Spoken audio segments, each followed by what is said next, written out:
Hello everyone and welcome to Wives of Faith Online. I'm Sarah Horn and I am so excited to be with you tonight. We just got through with our South Nashville chapter meeting earlier this evening where I was talking to the women about what happens when fear steals our focus. And I know a lot of you have messaged me or emailed me and have said, boy, I wish we could also be at that meeting, but I live in California. So this video is an attempt to bring everyone together, to get everyone to be able to experience a little bit of what it's like to be part of a Wives of Faith chapter, and more importantly, to be able to grow spiritually, closer to God and closer to each other as we are all in this journey together. Tonight we're going to be talking about when fear steals our focus. And one of the first things when you think about fear is maybe some of the more irrational fears that we have. If you haven't already printed out your listening guide, you may want to stop the video right now and go ahead and do that. I've got a listening guide available. You can click on the link and it'll just print it out and we'll be ready to go. So we're talking about fear and the difference between an irrational fear and a fear that is real.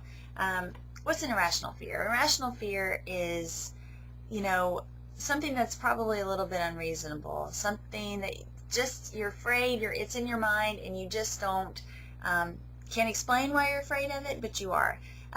My irrational fear that my husband loves to laugh at me constantly about is I don't like walking over grates in the road. Those the grates or the manhole covers. I don't care that 5-ton trucks drive over them. If I step on it, I'm sure that I'm going to fall through. And so I'm always make a point to walk around the grate in the road, and my husband likes to laugh at me, and now he's gotten my son laughing at me as well. But that's my irrational fear. You may have an irrational fear. You may be freaked out by spiders. I know I am. You may, not. One of the wives tonight said she did not like going down escalators, that she would avoid it at all costs. She just doesn't like going down the escalators. We all have these irrational fears.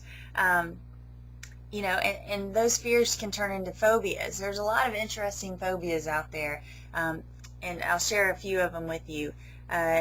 This one's kind of interesting. Chronophobia, which is a fear of time. Agoraphobia, which is fear of crossing the street. Bibliophobia, fear of books. Dentophobia, which is a fear of dentists. Those poor dentists, people are scared of them. So there's a lot of different fears and phobias out there.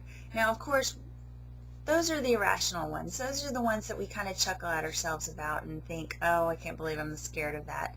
But then we've got real fears, don't we? As military wives, we have fears that our husbands may not come home.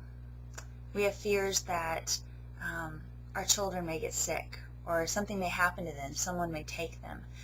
We have fears in this, hurting economy, for reserve and guard members especially, where we have fears that our jobs may be affected.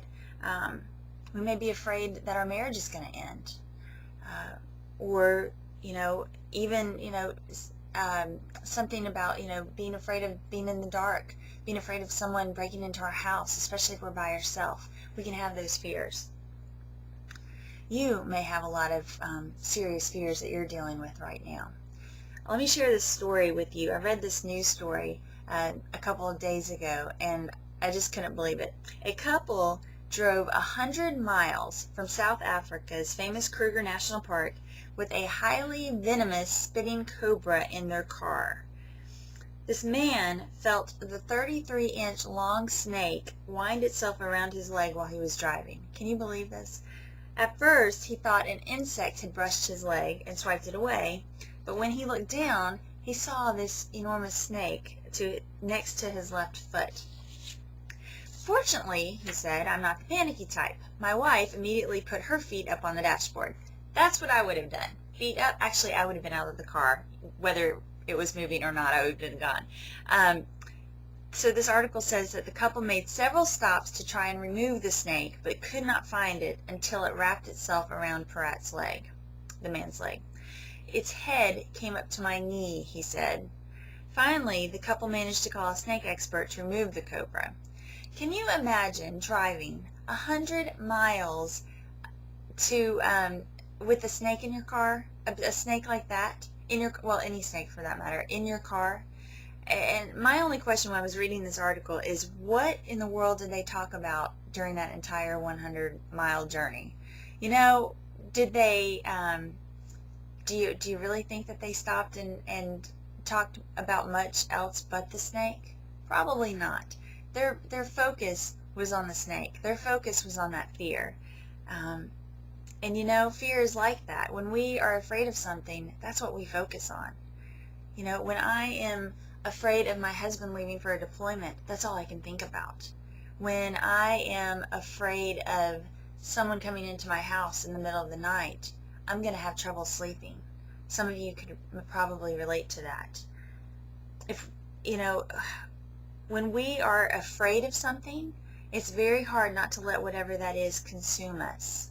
It's all we think about, isn't it? Let me repeat that. When we're afraid of something, it's very hard not to let whatever that is consume us. You know, I've had several situations where I've been fearful. When my husband was deployed and he called home that first time to let me know with the special code that we had set up that he was going outside the wire for the first time, I had fear. I've faced fear the last few weeks with our financial situation. My husband's been out of work since July, and so we are wondering, you know, what's going to happen, and, you know, are we going to be secure, and will we be able to do what we need to do to continue to live, and of course we will, because God's going to provide for us. But that fear can steal our focus and make us forget that God is going to provide for us.